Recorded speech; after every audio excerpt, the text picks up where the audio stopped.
যে জ্বালানি তেলের দাম কমেছে, এতে কি আমরা জনগণ যে বাসে যারা আসা যাওয়া করি আমাদের ভাড়াটা কি কমছে? এটা একমাত্র লাভ হয়েছে মালিক আমলাদের। আমাদের সাধারণ মানুষের কোনো ভাড়া কমে নাই এবং আমাদের সাধারণ মানুষের কোনো লাভ হয়নি। পেঁয়াজটা হলো এখন সিজন শেষ, দাম দেশি পেঁয়াজ 115 টাকা চলতে আছে। আর আদা রসুনের দামটা বেশি, এটা বাইরে থেকে আমদানি করতে হয়।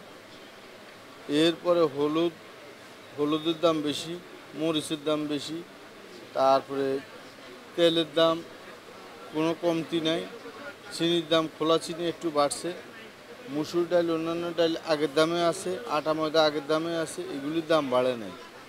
তবে প্রশ্ন হইল সরকার যে জ্বালানি তেলের দাম কমাইছে, এতে কি আমরা জনগণ যে বাসে যারা আসা যাওয়া করি আমাদের ভাড়াটা কি কমছে?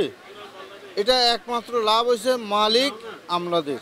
আমাদের সাধারণ মানুষের কোনো ভাড়া কমে নাই এবং আমাদের সাধারণ মানুষের কোনো লাভ হয়নি। তাহলে তেলের দামটা কমায় লাভ হইল কি?